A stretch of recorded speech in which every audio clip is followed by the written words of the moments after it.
Solve करते हैं। पहला प्रश्न, दो संख्याओं का एचसीएफ और एलसीएम क्रमशः 12 और 240 है। यदि इनमें से एक संख्या 48 है तो दूसरी संख्या ज्ञात कीजिए। तो हम जानते हैं एक फार्मूला होता है, फर्स्ट संख्या गुणे सेकेंड संख्या बराबर एलसीएम गुणे एचसीएफ। मान रख देंगे पहली संख्या है 48, दूसरी संख्या हमें ज्ञात करना है तो x मान लेते हैं। एलसीएम है 240 और एचसीएफ है 12। तो काटेंगे, 12 चौके 48, 4 से इसको भाग देंगे तो x बराबर 4 छके 24। दूसरी संख्या हो जाएगी 60। विकल्प नंबर बी सही है। चलते हैं दोस्तों अगले प्रश्न पर। 72 भागे कोष्टक में 12 प्लस 3 गुणे कोष्टक में 8 भागे 2 माइनस 1। इसको हम बोर्ड मैथ का नियम कहते हैं। इसको सोल्व करेंगे तो सबसे पहले हम इस छोटे से कोष्टक को सोल्व करेंगे। 2 से भाग देंगे, यहाँ 4 आएगा, 4 में से 1 गया 3, तो यहाँ टोटल का बचेगा 3। 3 से 3 का गुणा करेंगे, 3 से गुणा करेंगे तो 9 हो जाएगा। 12 और 9 21 होगा, तो 72 भागे 21। जब भाग करेंगे 3 से काटेंगे, 3 सत्ते 21, 3 दूना 6, 3 चौके 12, 24/7। यही आंसर होगा। विकल्प नंबर ए सही है। चलते हैं दोस्तों अगले प्रश्न पर। प्रश्न नंबर 3 है, यदि ए की आय बी की आय से 20% अधिक है तो बी की आय ए की आय से कितने प्रतिशत कम है। ऐसा प्रश्न बार बार एग्जाम में पूछा जाता है। रेलवे का कोई भी एग्जाम हो, ऐसा प्रश्न आपको हर एग्जाम में 1-2 प्रश्न ऐसा देखने को मिल जाएगा। तो सोल्व करते हैं। यदि ए की आय बी की आय से 20% अधिक है, मान लेते ए है और बी है। ए की आय बी की आय से 20% अधिक है। अगर बी की आय 100 है तो ए की आय 120 होगी। तो इसको काट लेते हैं, 0 से 0 काटेंगे, 2 से काटेंगे तो 2 छक्के 12, जो 2 पंचे 10, तो इसका अनुपात आएगा 6:5 का। आगे पूछा है तो बी की आय ए की आय से कितने प्रतिशत कम है। तो बी की आय है 5, लेकिन पूछा है ए की आय से कितने प्रतिशत कम है। ए की आय है 6, तो कम कितना है, 1 कम है। कितने से, 6 से 1 कम है, तो परसेंटेज में निकालेंगे कितना होगा। 6 से भाग देंगे 100 में तो आएगा 16 सही 2/3%। विकल्प नंबर सी सही है। 4 की तरफ, एक वस्तु को 450 रुपये में बेचने पर 10% की हानि होती है। 20% का लाभ प्राप्त करने के लिए इसे किस मूल्य पर बेचा जाना चाहिए। कोई भी वस्तु अपने आप में 100% होती है। अगर 10% हानि पर बेचेगा तो -10 करेंगे तो 90% होगा। अगर 20% लाभ पर बेचना है तो +20 करेंगे, 120% लाभ पर होगा। सवाल में पूछा है कि एक वस्तु को 450 रुपये में बेचने पर 10% की हानि होती है, यानी 90% पर बेचा जाता है तो 450 रुपया का बेचा जाता है। हमें याद करना है कि 20% लाभ पर प्राप्त करने के लिए इसे किस मूल्य पर बेचा जाना चाहिए। तो 120% निकालेंगे, 0 कट जाएगा, 9 से काटेंगे 5 बार में, 9 पचे 45, 5 से इसमें गुणा करेंगे 120 में तो 12 पंचे 60। विक्रय मूल्य हो जाएगा 600 रुपये। ऑप्शन नंबर बी सही है। चल नंबर 5 है कि 7800 रुपये की राशि को ए, बी और सी के बीच 1/2 अनुपात 1/3 अनुपात 1/4 के अनुपात में बांटा जाता है। बी का हिस्सा ज्ञात कीजिए। तो इस प्रकार के प्रश्न को सॉल्व करने से पहले हम इन सब का रेशियो निकाल लेते हैं। 1/2 अनुपात 1/3 अनुपात 1/4 को सोल्व करेंगे। सबसे पहले नीचे जो भी दिया गया है इसका एलसीएम लेंगे, 4, 3 और 2 का एलसीएम। 12 होता है, सब में 12 से गुणा कर देंगे तो 2 से भाग देंगे, 2 छक्के 12, 3 से भाग देंगे, 3 चौके 12, फिर 4 से भाग देंगे, 4 तिहाई 12, यानी ए बी सी ये तीनों का अनुपात आ गया। टोटल अनुपात होता है 6 4 10 3 13। टोटल अनुपात है 13। हमें बी का हिस्सा ज्ञात करना है तो बी का हिस्सा है 4। 13 हिस्से में से बी का हिस्सा है 4। टोटल रुपया है 7800 रुपया।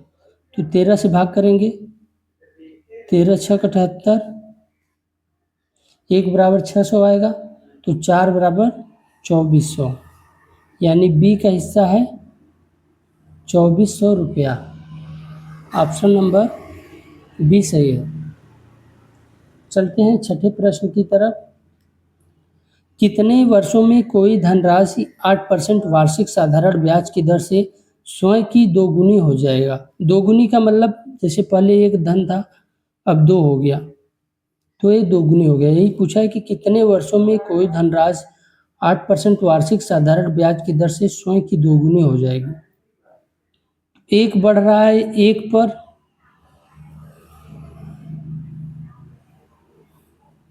8% वार्षिक दर से समय निकालेंगे, 8 से भाग देंगे, 8 से भाग देंगे, 4 से काटेंगे, 25 चौका 100, 4 दूना 8, फिर 2 से काटेंगे तो 12.5 आएगा, 12.5 वर्ष।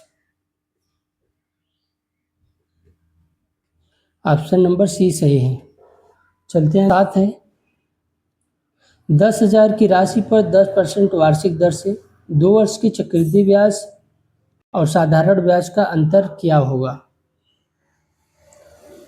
तो 2 वर्ष दर है 10%, 2 वर्ष की चक्रवृद्धि ब्याज और साधारण ब्याज का अंतर पूछा है। तो साधारण ब्याज में ब्याज निकालने के लिए दर से 2 वर्ष का है तो 2 से गुणा कर देंगे, 20% हो जाएगा।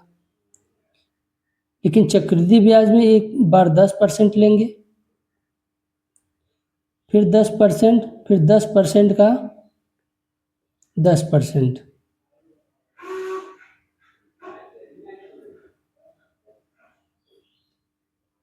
0 0 कट गया, 10 से 11, यानी दूसरे साल का 11% होगा और पहले साल का 10%।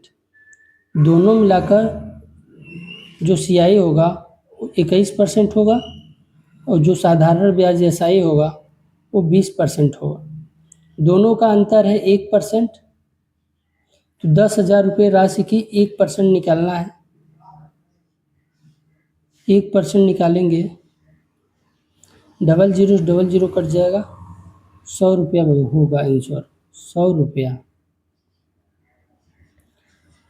तो 2 वर्ष की चक्रवृद्धि ब्याज और साधारण ब्याज का अंतर कितना होगा? 100 रुपया। ऑप्शन नंबर ए सही है। चलते हैं अगले प्रश्न पे। प्रश्न नंबर 8 है। ए किसी काम को 12 दिन में और बी उसी काम को 15 दिन में पूरा कर सकता है। यदि वे दोनों मिलकर काम करें तो काम कितने दिन में समाप्त होगा? सोल्व करते हैं। ए व्यक्ति है, किसी काम को 12 दिन में करता है। बी व्यक्ति है, उसी काम को 15 दिन में करता है। टोटल काम निकालने के लिए हम सबसे पहले इन दोनों के एलसीएम लेंगे। तो 12 और 15 का एलसीएम होगा 60। ए व्यक्ति 12 दिन में 60 काम करता है तो एक दिन में 5 काम करेगा। बी व्यक्ति 15 दिन में 60 काम करता है तो एक दिन में 4 काम करेगा। ए और बी दोनों मिलकर एक दिन में काम करेंगे 5 4 9 काम। टोटल काम करवाना है 60। ये दोनों मिलकर एक दिन में 9 काम करते हैं तो टोटल काम खत्म करेंगे 9 छक्के 54, 2/3 दिन में, यानी ऑप्शन नंबर सी सही है। दोस्तों अगर वीडियो पसंद आए तो वीडियो को लाइक करें, शेयर करें और चैनल को सब्सक्राइब करना ना भूलें। 9 है कि एक नल ए एक टंकी को 10 घंटे में भर सकता है और नल बी उसी टंकी को 15 घंटे में खाली कर सकता है। यदि दोनों नल एक साथ खोल दिए जाए तो टंकी कितने घंटे में भर जाएगी? सोल्व करते हैं। एक नल ए है जो 10 घंटे में भरता है, दूसरा नल बी है जो 15 घंटे में खाली करता है। खाली करता है तो यहाँ माइनस लगा देंगे। टोटल क्षमता निकालने के लिए दोनों का एलसीएम लेंगे। 10 और 15 का एलसीएम निकालेंगे, 30 होगा। अगर 10 घंटे में 30 लीटर मान लीजिए पानी भरता है तो 1 घंटे में 3 लीटर भरेगा। 15 घंटे में 30 लीटर निकालता है तो 1 घंटे में 2 लीटर निकालेगा। ये निकालने वाला है। यदि दोनों नल एक साथ खोल दिए जाए तो टंकी कितने घंटे में भर जाएगी? ए तो भरने का काम कर रहा है, 1 घंटे में 3 भरेगा, जबकि बी 1 घंटे में 2 निकाल देगा। यानी 1 घंटे में ए प्लस बी दोनों मिलकर एक ही भर पाएंगे, 1 लीटर, क्योंकि ए 3 लीटर भरेगा तो बी 2 लीटर निकाल लेगा, तो 1 घंटे में टंकी में पानी भरा जाएगा 1 लीटर।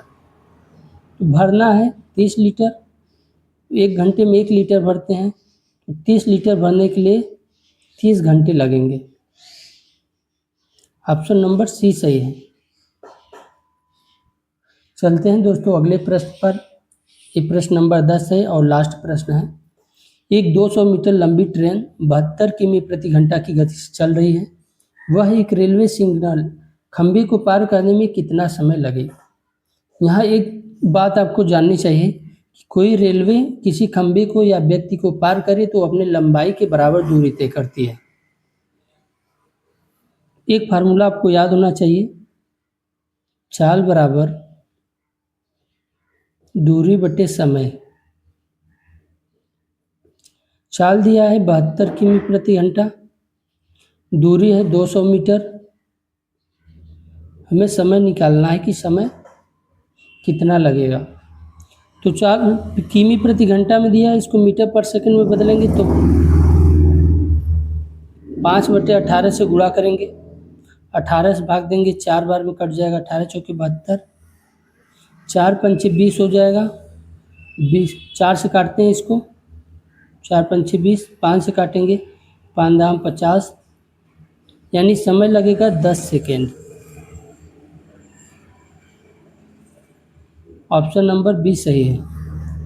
दोस्तों अगर वीडियो पसंद आए तो वीडियो को लाइक शेयर ज़रूर कीजिएगा, अपनी राय कमेंट में दीजिएगा कि प्रश्न अच्छा लगे या जहाँ भी ना समझ में आया तो मैं अगले प्रश्न में बहुत ही अच्छे से समझाऊंगा। प्लीज़ आप सपोर्ट करिए, आपका एक सपोर्ट हमारे लिए बहुत महत्वपूर्ण है। मिलते हैं अगले वीडियो में, तब तक के लिए जय हिंद।